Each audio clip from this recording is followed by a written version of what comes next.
I was staring at an empty spot in my driveway where my truck with the snowplow attachment should have been, when I realized that Brenda Carmichael from the HOA had finally crossed a line she couldn't uncross. The February morning air in Elk Ridge, Montana bit at my exposed skin as I stood there in disbelief, coffee mug frozen halfway to my lips. My 2019 Ford F-350, with the custom Mayer snowplow setup, worth about $15,000, had simply vanished overnight. I checked my phone for the third time, hoping I'd somehow missed a notification about a theft, but there was nothing. Then I saw it tucked under my front door mat, a neon pink piece of paper that made my blood run cold. The notice was printed on official HOA letterhead with that pretentious logo they designed last year, all swooping letters and a mountain silhouette that looked nothing like our actual mountain range. Violation notice and equipment seizure authorization, it read in bold letters. Below that, in Brenda's distinctive over-formatted typing style with way too many fonts and sizes, it explained that my commercial vehicle with unauthorized equipment had been seized from my property for violations of Section 4.7.2 of the HOA bylaws regarding commercial equipment storage, and Section 8.3.1 regarding unsightly vehicles visible from the street.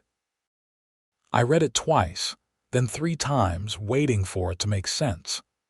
It didn't. My name is Stephen Irons, and I've lived in Elk Ridge for 32 years. I grew up here, took over my father's contracting business when he retired, and I'm currently the only licensed snow removal contractor serving all of Whitewood County. When I say only, I mean it literally. The next closest contractor is based out of Helena, about 90 miles away, and they don't service our area because the drive time makes it unprofitable. Everyone in this county, from the grocery stores to the schools to the medical center, to every single residence including the 200 homes in our precious Pinewood Estates subdivision, depends on me and my crew of 4 guys to keep roads and parking lots clear when the snow comes down. And in Montana in February, the snow comes down a lot. I pulled out my phone and called my lead guy, Marcus. He answered on the second ring, sounding groggy. "Boss, it's 6 in the morning." "They took the truck," I said, still staring at the empty driveway. "The HOA. They actually seized my truck." There was a long pause. "What do you mean seized?" "I mean Brenda Carmichael left me a notice saying they confiscated it for bylaw violations. The truck's gone, Marcus. And we've got the elementary school, the medical center parking lot, and about 30 driveways on the schedule today. The forecast is calling for another 8 inches starting this afternoon." Marcus let out a low whistle. "That's insane. Can she even do that?" "I have no idea, but I'm about to find out." I hung up and immediately dialed the HOA office number. It rang 6 times before going to voicemail. Brenda's chirpy recorded voice told me that office hours were Monday through Friday, 9 to 3, and that all concerns should be submitted in writing through the online portal. I checked my watch. It was 6:15 on a Wednesday morning. I'd have to wait almost 3 hours. Instead, I called my lawyer, Tom Hendricks. Tom had handled my business incorporation and various contract reviews over the years. He was a good guy, straightforward, and he lived 3 houses down from me in the same subdivision. His wife Deanne made incredible banana bread and brought it to neighborhood gatherings before Brenda had taken over the HOA and banned homemade food at community events due to liability concerns. Tom answered sounding more awake than Marcus had been. "Stephen, morning. What's going on?" I explained the situation as calmly as I could manage, which wasn't very calm. Tom listened without interrupting, which I appreciated. When I finished, he was quiet for a moment. "That's theft. he said finally. "I don't care what their bylaws say. They can fine you, they can put a lien on your property if you don't pay fines, they can take you to civil court. They cannot seize personal property worth thousands of dollars without a court order. That's criminal theft, plain and simple. So I should call the police." "Absolutely. Call Sheriff Morrison right now and file a report. Then meet me at my office at 8. We're going to need to move fast on this." I thanked him and hung up, then dialed the non-emergency line for the Whitewood County Sheriff's Department. The dispatcher, Julie Henderson, recognized my voice immediately. I'd plowed the Sheriff's Department parking lot every winter for the past decade. "Stephen, what's wrong?" "I need to report a theft, Julie. Someone took my truck with the plow attachment right out of my driveway overnight." "Oh no." "Hold on, let me get someone on this right away. Are you home now?" "Yeah, I'm not going anywhere until this gets sorted out. Deputy Carson is in your area. I'll send him over within the hour. Don't touch anything that might be evidence." "Evidence? I hadn't even thought about that." I walked around my driveway carefully, looking for any signs of how they'd taken the truck. There were no broken glass fragments, no obvious tire tracks in the thin layer of frost on the pavement. Then, I noticed something that made my jaw clench. In the snow along the edge of my driveway, there were marks that suggested a flatbed tow truck had backed in. They hadn't hot-wired it or broken anything. They just loaded it up professionally and hauled it away like they had every right to do so. My phone buzzed. It was a text from my neighbor, Paul Hendricks, Tom's younger brother. "Saw a tow truck at your place around midnight. Everything okay?" I called him immediately. Paul answered, sounding concerned. "Hey man, I should have knocked on your door last night, but I figured you'd arranged it. Was I wrong?" "Very wrong. What did you see exactly?" "I was up late working on a presentation. Looked out the window and saw a flatbed tow truck in your driveway. 2 guys in dark coveralls loading up your plow truck. Took them maybe 20 minutes. They were professional about it, had all the right equipment. I honestly thought you'd hired them for something, maybe moving it to your shop for maintenance. Did you see any company name on the tow truck?" "Yeah, actually. Mountain View Towing. I remember because I thought about using them if I ever need a tow."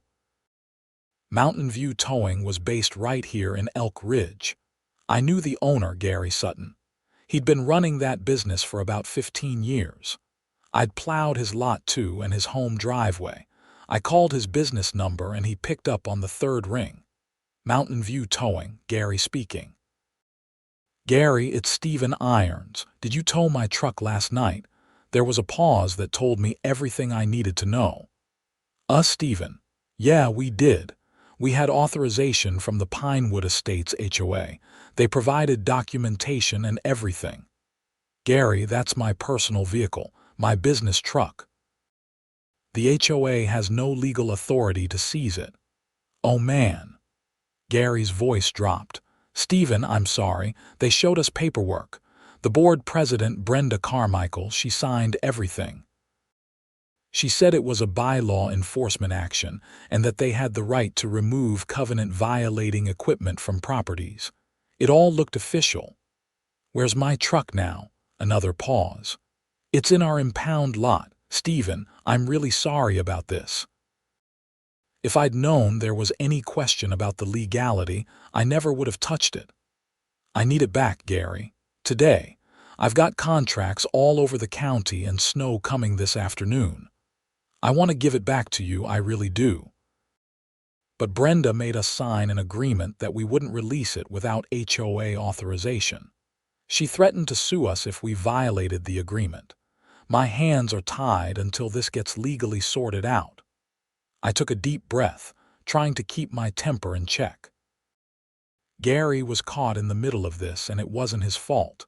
"Okay, I understand your position, but I'm filing a police report this morning for theft and my lawyer's getting involved. This is going to get ugly, Gary." I figured as much. For what it's worth, I'll cooperate fully with whatever the police need.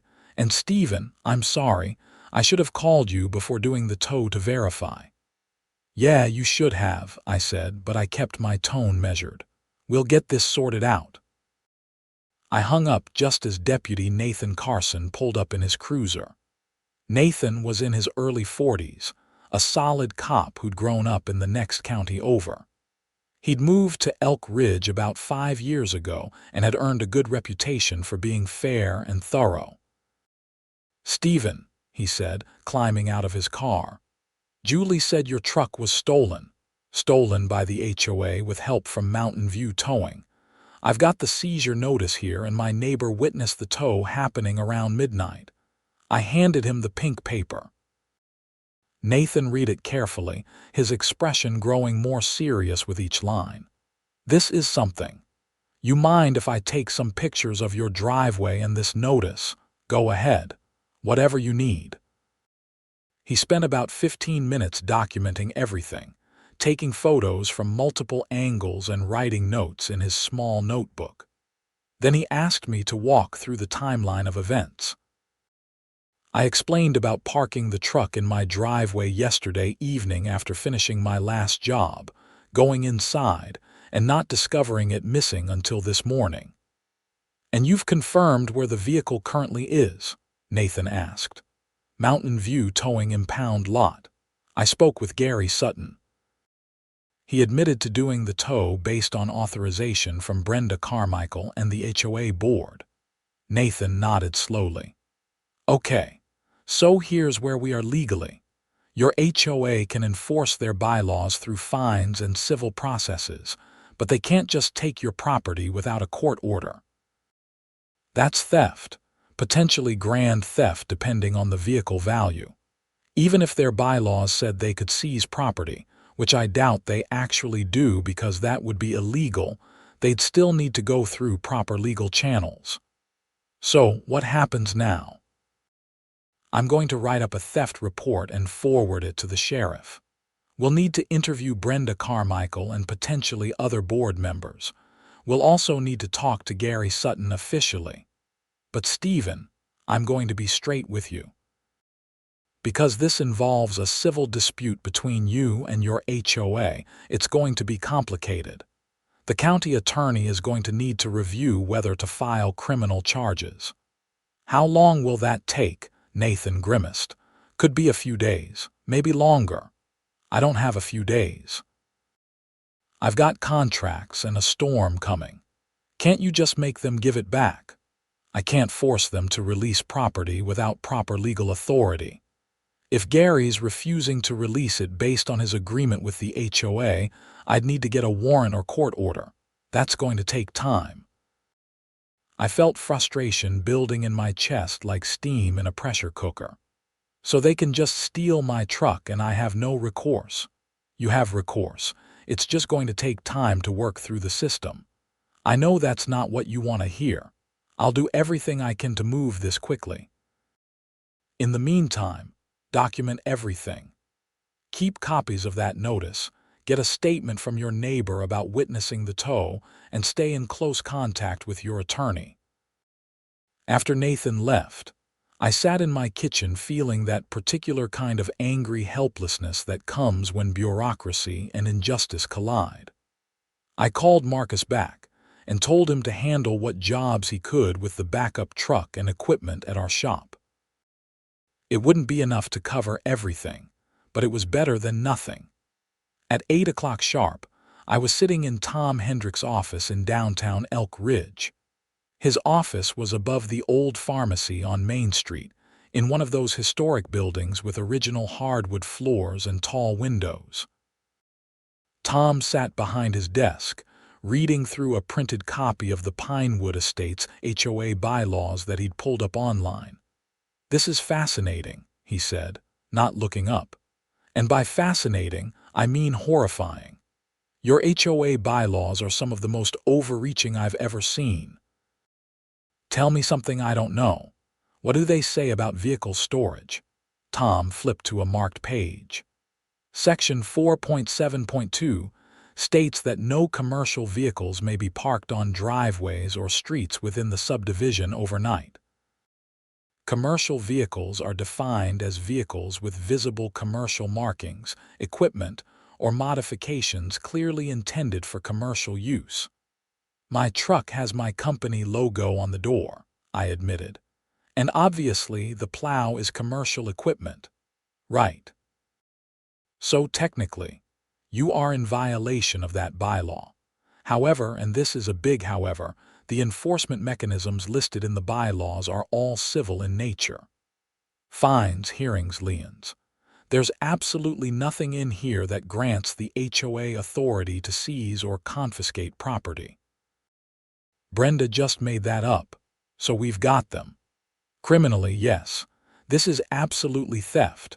Whether the county attorney will prosecute is another question. But in civil court, we've got a slam dunk case. I can file an emergency motion for return of property. We might be able to get a hearing by tomorrow or Friday. That's still too long, Tom. I've got the elementary school scheduled for this afternoon, and they need their parking lot and bus loop cleared. I've got elderly clients who can't shovel their own driveways. And the medical center parking lot is essential infrastructure. Tom leaned back in his chair, thinking, okay, here's what we're going to do. I'm going to draft a demand letter to Brenda and the HOA board that we'll deliver this morning. It'll outline the criminal nature of what they've done and demand immediate return of your vehicle. We'll give them until noon to comply. If they don't, I'll file the emergency motion and we'll also see if we can get the sheriff to take more direct action. In the meantime, do you have any way to fulfill your contracts? Limited. I've got a backup truck with a smaller plow at the shop and I can rent equipment if I have to. But we're talking tens of thousands of dollars in rental costs if this drags on, plus the time to coordinate rentals from Helena or further. And that's assuming rental equipment is even available. February is peak snow season. Document all those costs. We'll be adding them to our lawsuit. Lawsuit? Oh yeah. We're suing them for theft, for damages, for breach of contract with your clients if you can't fulfill obligations, for lost business income, and for emotional distress. I'm going to make this so expensive for the HOA that they'll never consider pulling something like this again. I felt a grim satisfaction at that. What about Brenda personally? Can we go after her? Possibly. If we can show that she acted outside her authority as HOA president, or that she acted with malicious intent, we might be able to pierce the corporate veil and hold her personally liable. That's harder to prove, but given the egregious nature of this, we might have a shot. Tom spent the next hour drafting a demand letter while I made phone calls. I contacted all my scheduled clients for the day and explained the situation. Most were understanding but concerned. The elementary school principal, Sandra Martinez, was particularly worried. Stephen, we've got 400 kids who need to be dropped off and picked up safely. If our lot isn't plowed and there's a storm this afternoon, we're going to have a serious safety issue. I know, Sandra. I'm doing everything I can. Worst case, I'll be out there with a shovel if I have to. That lot is 20,000 square feet. You can't shovel that. Then I'll rent equipment from Helena. One way or another you'll be cleared, I promise. After I got off the phone with her, I called every equipment rental company within 100 miles. The news wasn't good. Most of their equipment was already out on rental contracts. The best I could do was reserve a smaller plow truck from a place in Bozeman, about 60 miles away, available for pickup at 2 in the afternoon. It would cost me $800 per day, and it would take nearly 3 hours of driving round trip to get it. Tom finished the demand letter at 10:30. It was 3 pages of dense legal language that boiled down to: return the truck immediately or face criminal and civil consequences. We printed 3 copies, and I drove us over to the HOA office in the subdivision's community center building. The Pinewood Estates Community Center was a modern building constructed about 8 years ago with HOA funds. It had a small gym, a meeting room, and an office for the HOA board. Brenda Carmichael had essentially made the office her personal domain since being elected president 2 years ago. Before her, the HOA had been pretty low-key, mostly handling common area maintenance and organizing an annual summer barbecue. Under Brenda's leadership, it had become an enforcement machine, issuing violations for everything from wrong shade of beige on mailbox posts to Christmas decorations being up one day past the covenant-mandated removal date. Brenda was at her desk when we walked in. She was exactly what you'd picture when someone says, HOA president from hell. 52 years old, always dressed like she was heading to a business meeting even though she hadn't held a real job in years. Hair styled into a severe blonde bob that probably required weekly salon visits. She looked up when we entered, and her expression shifted from surprise to something like defensive smugness. "Stephen, I was expecting you might stop by." "Where's my truck, Brenda?"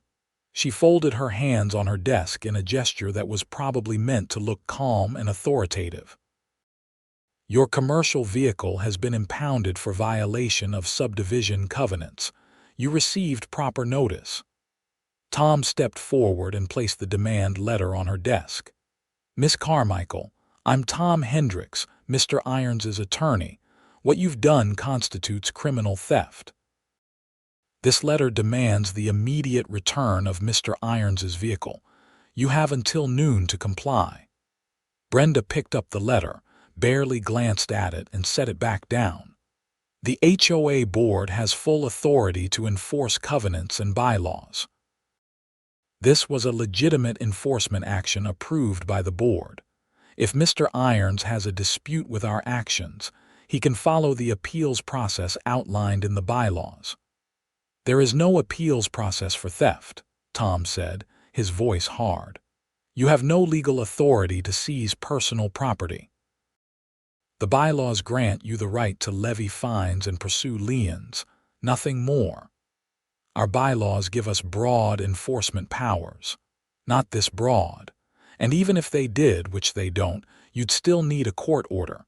You can't just take someone's property because you feel like it." Brenda's face was starting to flush, a red creeping up from her collar. "That truck is an eyesore and a violation. It lowers property values. Multiple neighbors have complained." "Name one," I said. She blinked. "What?" "Name one neighbor who complained about my truck. Just one." "I'm not at liberty to disclose that information. Complaints are kept confidential to protect residents from retaliation." "That's convenient," Tom said. "Miss Carmichael, let me be very clear. You have committed a crime. The police are already involved, and I will be filing civil suits by end of business today. Your best option, your only real option, is to return Mr. Irons's vehicle immediately and hope he's willing to accept that as resolution. I'll have to consult with the board." "You don't have time to consult with the board. You have until noon. That's less than 90 minutes from now." Brenda stood up from her desk, drawing herself up to her full height of maybe 5'4". "I don't appreciate being threatened in my own office. This is HOA business, and we have every right to enforce our covenants. If you don't leave right now, I'll call the police and have you removed for trespassing." Tom actually smiled at that. "Please do.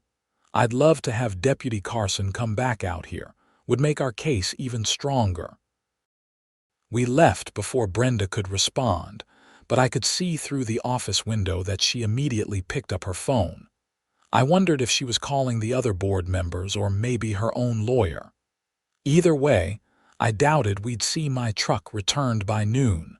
I was right. Noon came and went with no word from Brenda or the HOA board. Tom filed the emergency motion at the courthouse at 12:15, and the clerk told us she'd try to get it before a judge that afternoon for a hearing scheduling. Meanwhile, I drove to Bozeman to pick up the rental truck, which took me out of commission for 3 hours of increasingly stressful travel, as the sky grew darker and heavier with approaching snow. The first flakes started falling at 2:45, right as I was driving back into Elk Ridge with the rental truck. By 3:15, I was at the elementary school, racing against the storm to clear the parking lot before dismissal at 3:30. The rental plow was smaller and less efficient than my regular setup, but I made it work, pushing heavy wet snow into designated piles as kids started streaming out to waiting buses and cars. Sandra Martinez waved at me from the entrance as I made my final pass.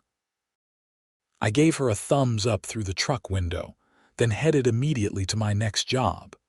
The rest of the afternoon and evening was a blur of plowing, falling snow, and growing exhaustion. Marcus and my other guys, David and Jose, worked their own routes with what equipment we had. We covered maybe 70% of our normal jobs. The rest we had to reschedule, or, in some cases, simply couldn't reach. By 9 that evening, I was running on coffee and anger, clearing the medical center parking lot under sodium lights that turned the falling snow orange. My phone rang and I saw Tom's name on the screen. "We got a hearing," he said without preamble. "Tomorrow morning at 10, Judge Patricia Morrison, County Civil Court. Judge Morrison, any relation to the sheriff, his sister. She's fair, very no nonsense. This is good for us." What do I need to do? Be there at 9:45, dressed professionally. I'll handle the legal arguments. We'll be asking for an immediate order requiring the HOA to return your vehicle, plus a temporary restraining order preventing them from interfering with your business operations. Will it work, Stephen? I've been practicing law for 22 years. This is the most clear-cut case of unlawful seizure I've ever seen. Unless Brenda has a rabbit to pull out of her hat that we don't know about, we'll win this. I let out a breath I didn't know I'd been holding. Okay. Thank you, Tom. Don't thank me yet. Winning the motion is just the first step. We've still got the bigger lawsuit and potential criminal charges to work through, but at least you'll have your truck back. That night I barely slept, lying in bed playing through scenarios and arguments in my head. The storm had dumped 9 inches by the time it tapered off around 2 in the morning, which meant I was back out plowing at 5, desperately trying to stay on top of the essential routes with inadequate equipment. At 9 in the morning, exhausted and running on my 4th cup of coffee, I changed into dress slacks and a button-down shirt and drove to the courthouse. Tom was waiting outside the courtroom, looking fresh and alert in a dark suit. "You look terrible," he said cheerfully. "I've been plowing since 5. Didn't get much sleep before that." "Well, you're about to feel better." I spoke with the clerk. "Brenda is here with her attorney and they've filed a response to our motion. I got a copy 10 minutes ago. It's basically arguing that HOA covenants are enforceable contracts and that they have broad latitude in enforcement methods." Will that argument work? Not with Judge Morrison, but it's going to make this interesting. We entered the courtroom at 9:45. Brenda was sitting on the opposite side with a man I recognized as Gerald Poole, an attorney from Helena who specialized in HOA law. Brenda was wearing a navy blue power suit and had her hair pulled back even more severely than usual. She didn't look at me as we took our seats. Judge Patricia Morrison entered at 10 sharp. She was in her late 50s, with iron gray hair and the kind of direct gaze that suggested she'd seen every trick lawyers could pull and wasn't impressed by any of them. The bailiff called court to order, and Judge Morrison looked at the paperwork in front of her. "All right, We're here on an emergency motion for return of property filed by Plaintiff Stephen Irons against Defendant Pinewood Estates Homeowners Association. Mr. Hendricks, you filed the motion. Go ahead. Tom stood and gave a concise summary of the situation, hitting all the key points. My truck being taken without warning, the HOA's lack of legal authority to seize property, the immediate and ongoing harm to my business and to community members who relied on my services. He was good, making it clear and compelling without unnecessary drama. When he finished, Judge Morrison turned to Gerald Poole. Mr. Poole, explain to me how your client believes they have the authority to confiscate a resident's personal property. Gerald stood, and I could see he was choosing his words carefully. Your Honor, the Pinewood Estates covenants are contractual obligations that all homeowners agree to when purchasing property in the subdivision. These covenants grant the HOA broad enforcement powers to maintain property values and community standards. Mr. Irons was in clear violation of vehicle storage restrictions, and the HOA exercised its enforcement authority. Does the HOA have specific covenant language authorizing seizure of property? The judge asked. The covenants authorize the board to take necessary enforcement actions to remedy violations. That's not what I asked. Do the covenants specifically state that the HOA can confiscate personal property? Gerald hesitated. Not in those exact words, Your Honor, but so no. Mr. Poole, you've practiced HOA law long enough to know that covenants are interpreted strictly. You can't imply powers that aren't explicitly granted, particularly powers that involve taking someone's property. What your client did is called theft, and the fact that they put it on pink letterhead doesn't make it legal. Your Honor, Brenda interjected, standing up. May I address the court? Judge Morrison looked at her with raised eyebrows. You're represented by counsel, Miss Carmichael. He speaks for you. I understand, but I think there's important context that needs to be shared. Mr. Irons has been repeatedly warned about covenant violations. His commercial vehicle is unsightly and affects property values for everyone in our community. We have a duty to protect all homeowners. Miss Carmichael, sit down, Judge Morrison said, not unkindly but firmly. You'll have your chance to speak if your attorney calls you as a witness. But let me be very clear right now. Even if Mr. Irons had painted his truck hot pink and parked it sideways across his lawn, you don't get to take it. You fine him. You put a lien on his property. You take him to civil court. You don't deputize a towing company and steal his truck in the middle of the night. That's not how the law works. Brenda sat down, her face now completely red. Judge Morrison looked back at the paperwork. I'm granting the plaintiff's emergency motion. The defendant HOA is ordered to immediately release Mr. Irons's vehicle, specifically a 2019 Ford F350 with attached snowplow equipment. Mr. Poole, you will contact Mountain View Towing within the hour and authorize release of the vehicle to Mr. Irons at no charge. Any fees incurred for the towing or storage will be the responsibility of your client. Is that clear? Yes, Your Honor, Gerald said quietly.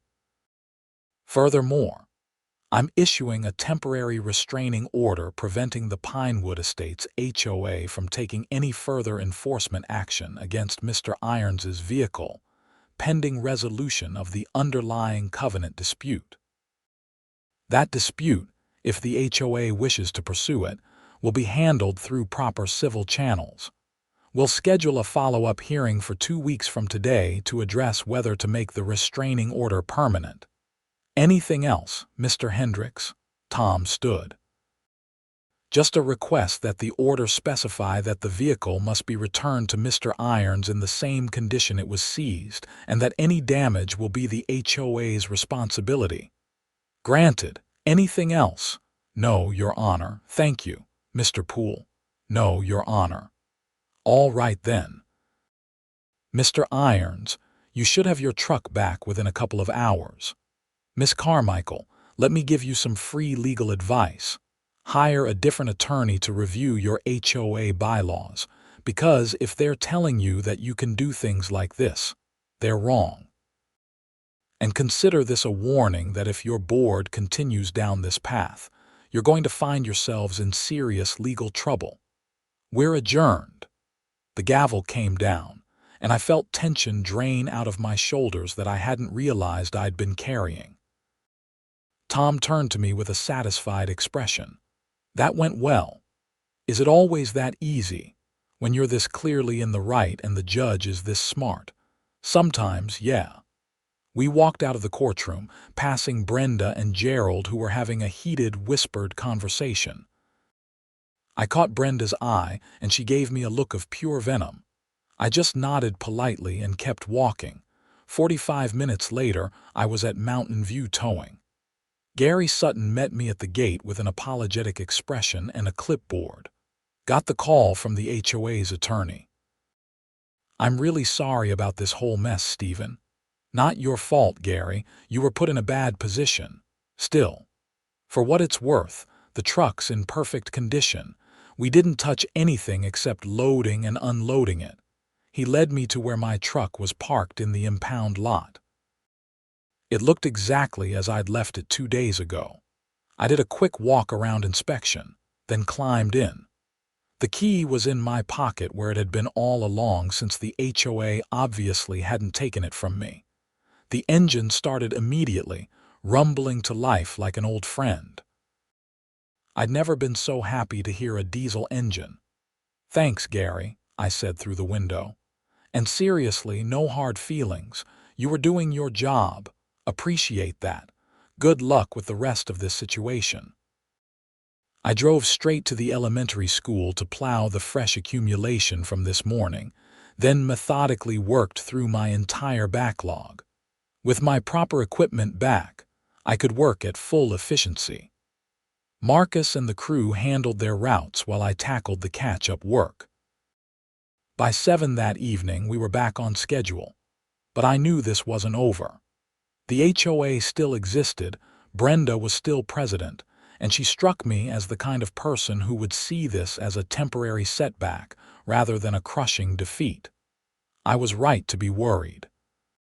3 days after the court hearing, I received another notice from the HOA. This one informed me that I was being fined $500 per day, retroactive for the past 90 days, for storage of a commercial vehicle on my property. The total fine was $45,000, due within 30 days, or the HOA would place a lien on my home. I took pictures of the notice and sent them to Tom immediately. He called me back within 20 minutes. "They're not giving up. This is almost impressive in its stupidity. Can they actually fine me like this? They can fine you per their bylaws, but $45,000 retroactive is punitive and likely unenforceable. Plus, they're violating the temporary restraining order by taking enforcement action related to your vehicle. We're going to add this to our lawsuit, and I'm going to file for contempt of court. This is getting expensive, Tom. How much is all this legal work going to run me? Don't worry about my fees right now. We're going to recover all legal costs from the HOA when we win the civil suit. And Stephen, we're going to win. They're digging themselves deeper with every stupid move they make." The contempt hearing was scheduled for the following week. In the meantime, I received notices from 2 of my neighbors, both board members under Brenda, stating that they'd received complaints about my vehicle and supporting the HOA's actions. The signatures on the notices looked suspiciously similar, and I had a strong feeling Brenda had written them herself.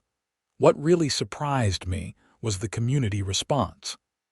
As word spread about what had happened, I started getting calls and visits from other residents. Most were supportive, some expressing outrage at the HOA's actions.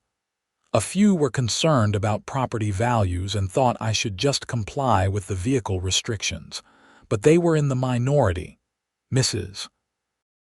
Chen, an elderly widow who lived 2 streets over and whose driveway I'd been plowing for free since her husband died, showed up at my door with a casserole and a petition. "Stephen, I've collected signatures from 143 households in the subdivision. We're demanding Brenda's resignation and a full review of the HOA board." "Mrs. Chen, you didn't have to do this."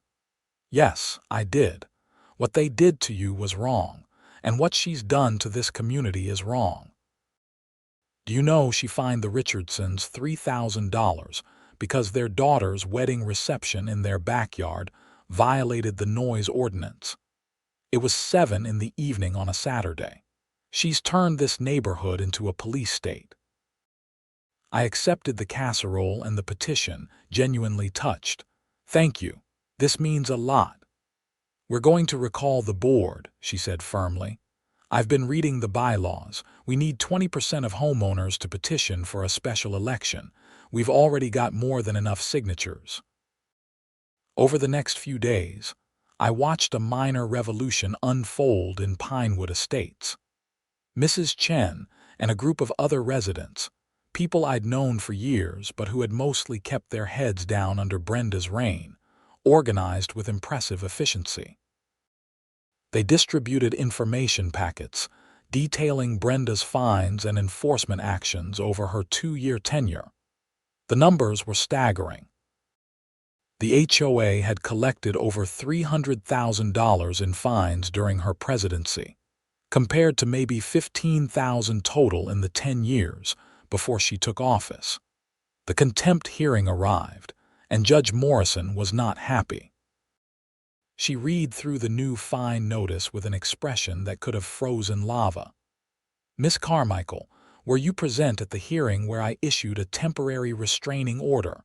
Brenda, once again in her power suit, nodded stiffly. "Yes, Your Honor." "And do you understand what a restraining order means?" "Yes, Your Honor." "Then explain to me why you issued this fine notice for the exact same vehicle storage issue I told you not to take enforcement action on." "Your Honor, the restraining order prevented us from seizing the vehicle." It didn't say anything about fines. Judge Morrison removed her glasses and set them on the bench.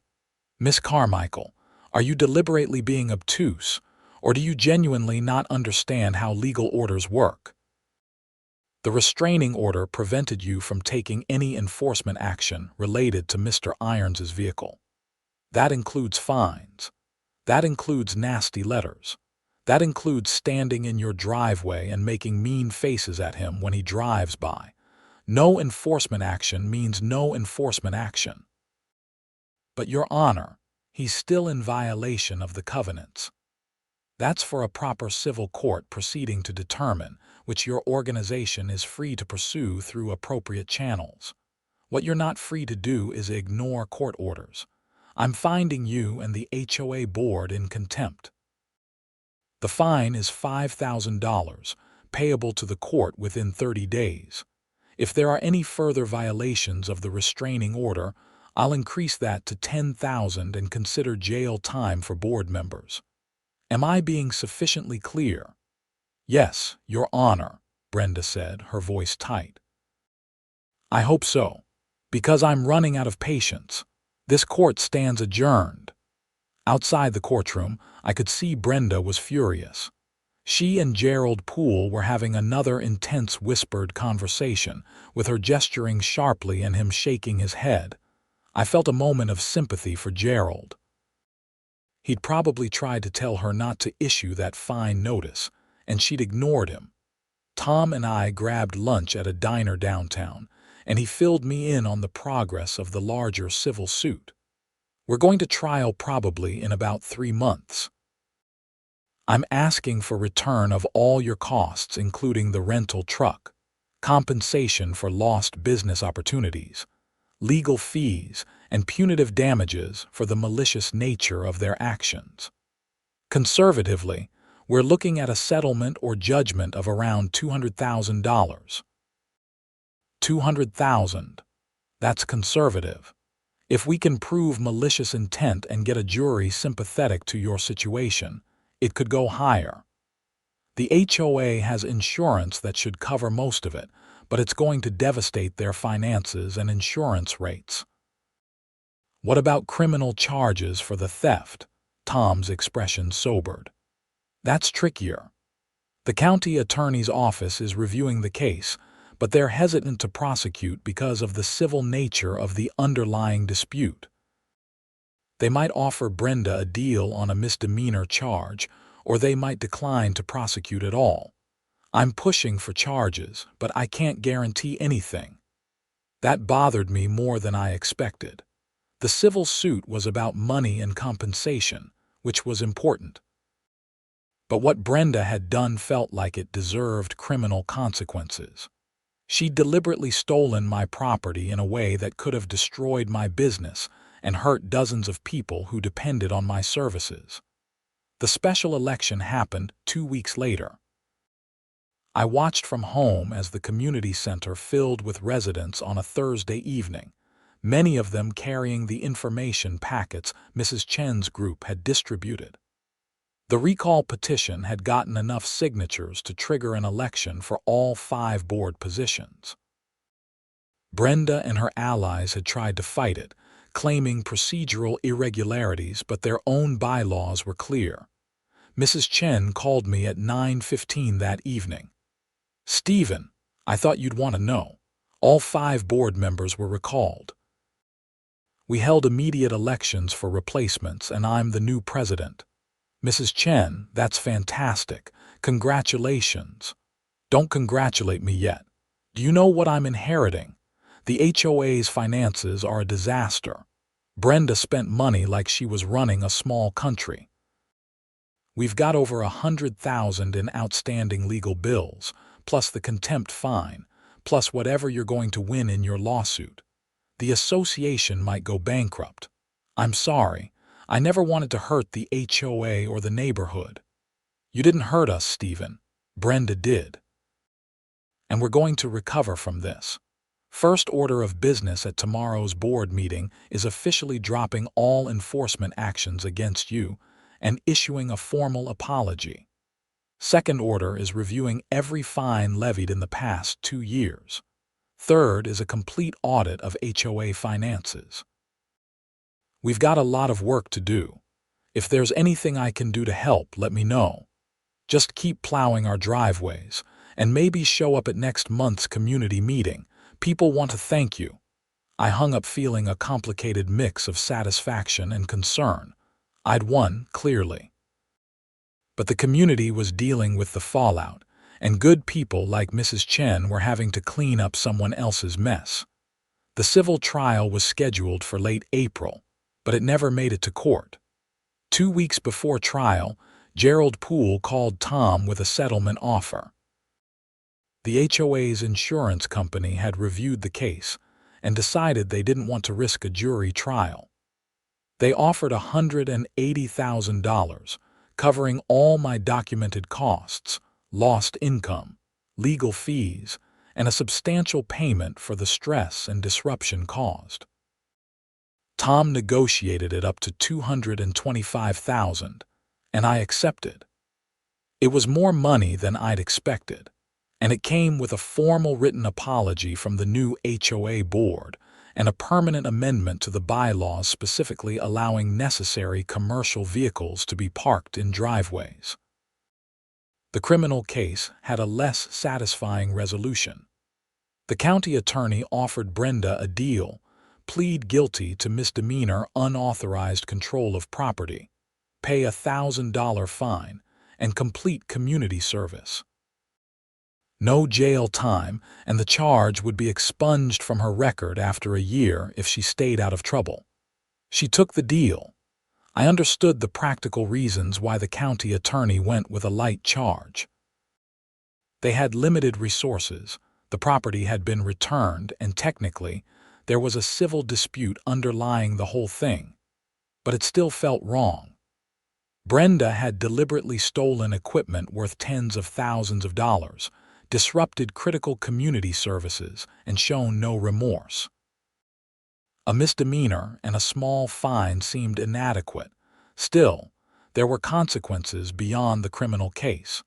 Brenda's reputation in the community was destroyed.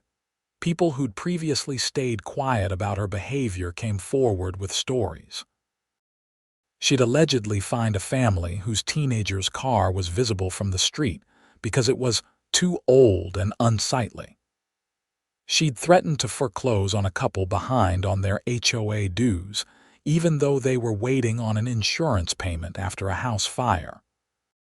She denied a reasonable accommodation request from a disabled veteran who needed a wheelchair ramp that technically violated architectural guidelines. Mrs.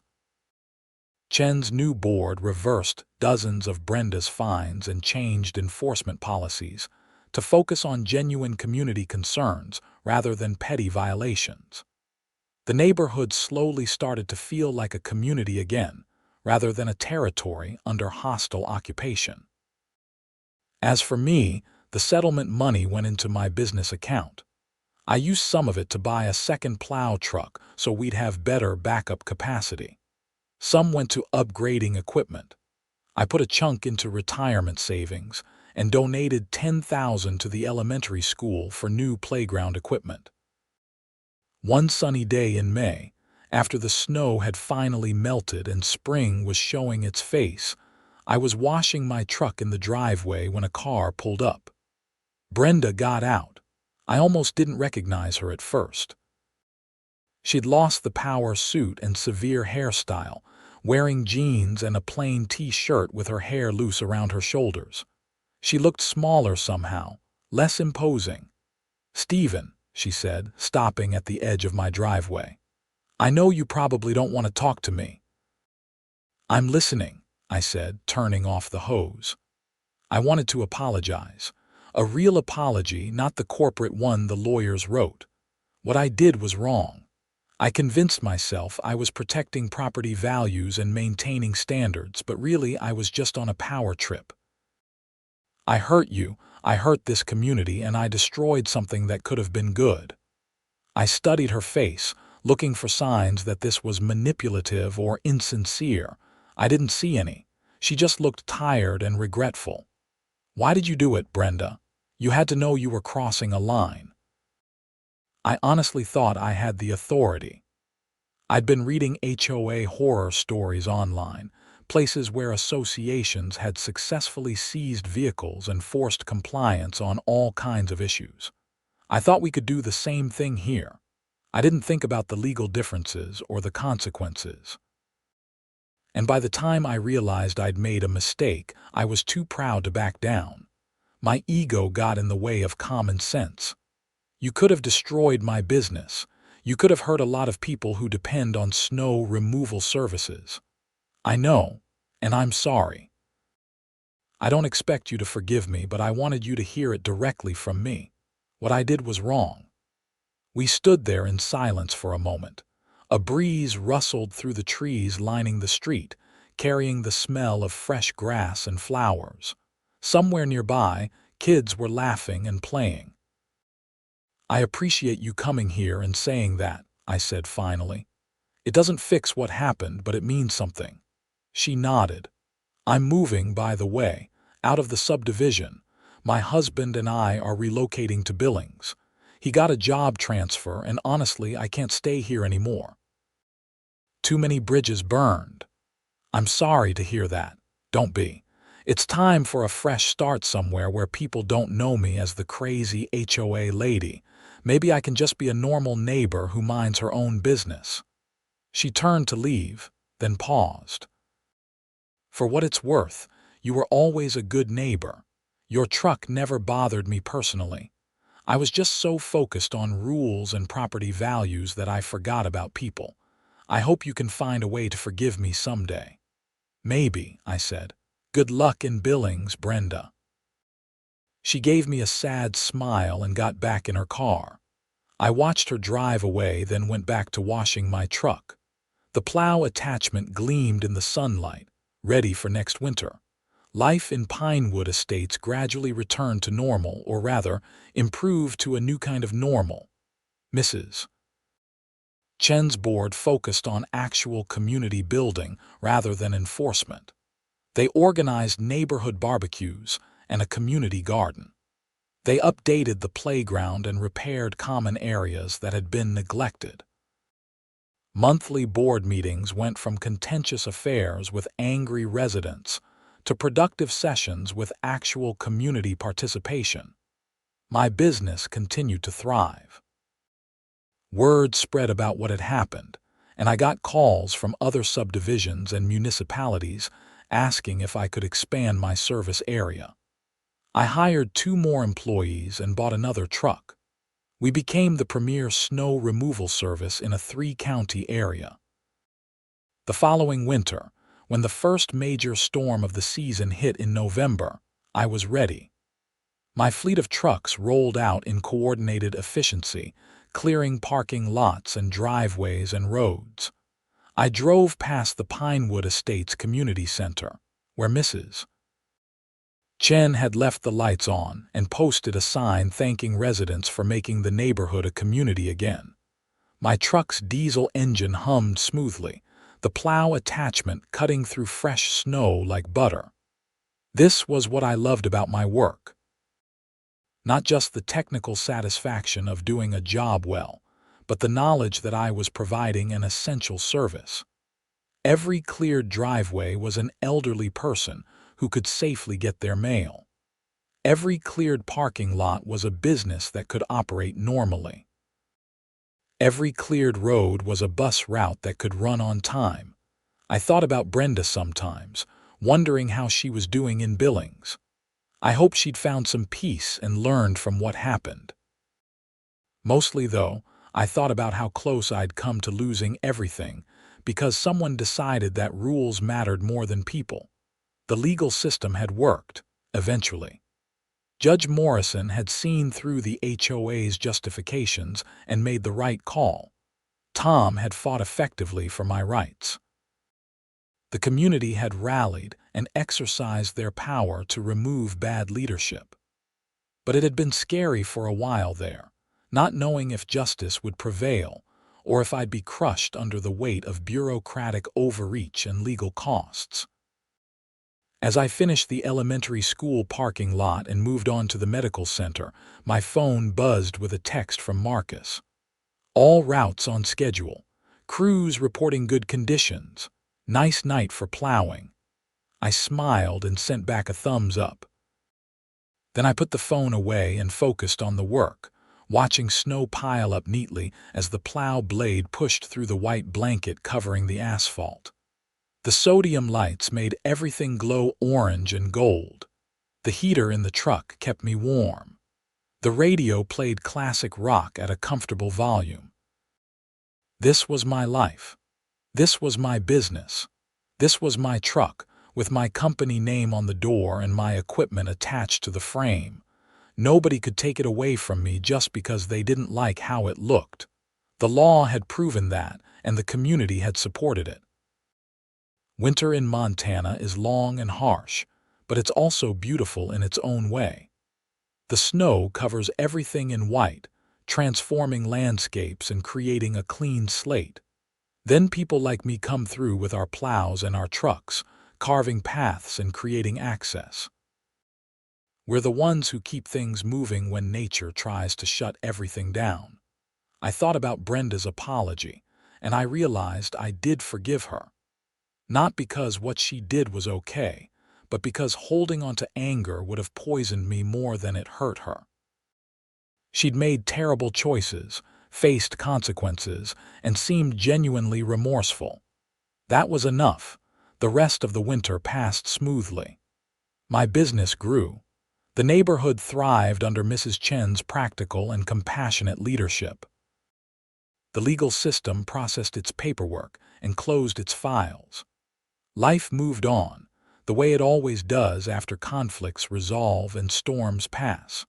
On a cold February morning exactly 1 year after the truck seizure, I was sitting in my kitchen drinking coffee when Mrs. Chen knocked on my door. She was holding a plaque. "The HOA board wanted to give you this," she said, handing it to me. "We had it made special." The plaque was simple but elegant, engraved with words that made my throat tight. Presented to Stephen Irons, in recognition of exemplary service to the Pinewood Estates community and unwavering dedication to keeping our neighborhoods safe and accessible. With gratitude for your professionalism, integrity, and patience during difficult times, Mrs. Chen, you didn't have to do this. Yes, we did. You could have walked away from this neighborhood after what happened. You could have refused to service our community. Instead, you kept showing up and doing the work. That's the kind of neighbor and businessman we want to celebrate. I hung the plaque in my home office, right where I could see it when I worked on paperwork and scheduling. It reminded me why I did this work, and why fighting for what was right had mattered. The story could have ended differently. If Judge Morrison had been less perceptive, if Tom had been a less skilled attorney, if the community hadn't rallied, I might have lost my truck, my business, and my home. The HOA could have crushed me under fines and legal fees. Brenda could have gotten away with her power trip, but that's not what happened. The system worked. The people stood up. Justice prevailed, even if it took time and effort and expense. And in the end, the community came out stronger for having faced the challenge and overcome it together. That's the real story here. Not just about an HOA that overstepped and faced consequences, but about a community that found its voice and reclaimed its identity. About people who realized that rules serve communities, not the other way around. About neighbors who looked out for each other when it mattered most. Every time I drive my truck through Pinewood Estates now, plowing driveways and clearing streets, I see friendly faces and waving hands. Kids who were toddlers when this happened are now in elementary school, playing in snow that I help manage. Families have moved in and out, but the community spirit remains strong. Mrs. Chen served 2 terms as HOA president before stepping down last month, handing leadership to a younger resident who shares her philosophy of practical governance and community focus.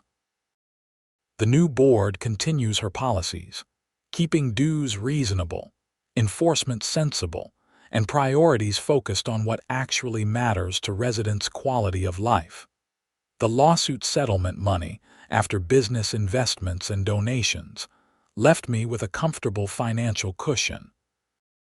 But the real value wasn't monetary. It was the reminder that standing up for what's right matters, even when it's difficult and expensive and uncertain. It was the community support that showed me I wasn't alone. It was the legal vindication that proved the system can work when good people use it properly.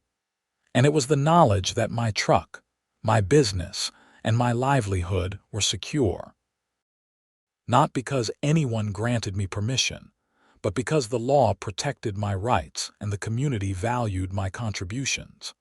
I still see Gary Sutton occasionally. Mountain View Towing continues to thrive, and Gary learned valuable lessons about verifying authority before taking enforcement actions. We're on good terms, and he sometimes refers snow removal clients to me.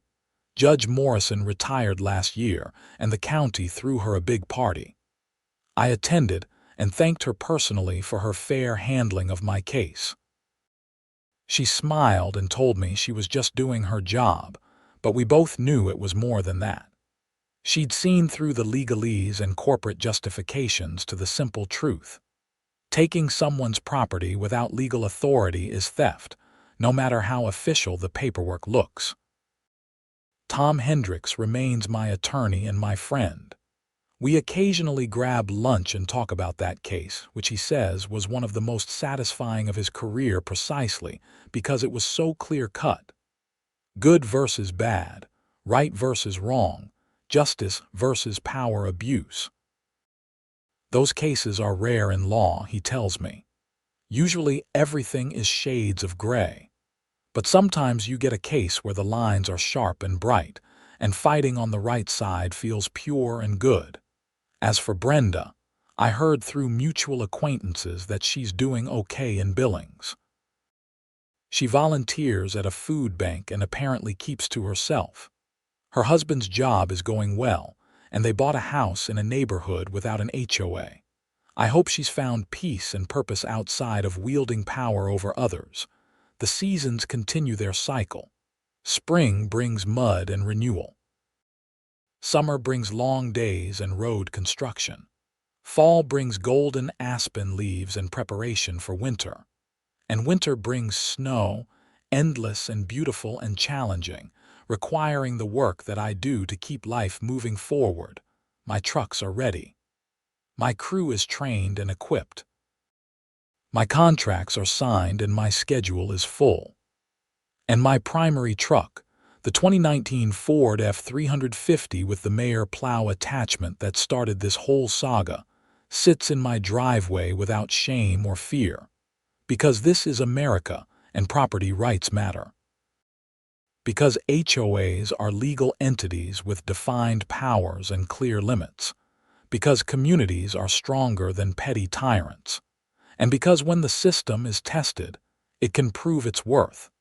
That's what I learned from having my snowplow seized by an overreaching HOA. Not just that I could fight back and win, but that fighting back was worth it. For me, for my business, for my community, and for the principle that rules without justice are just tyranny in disguise. The snow will keep falling every winter. The roads will need clearing.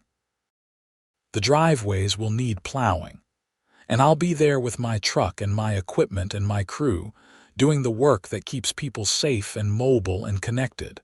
That's my job. That's my calling. And nobody can take it away from me with a pink piece of paper and a midnight tow truck. Not anymore. Not ever again.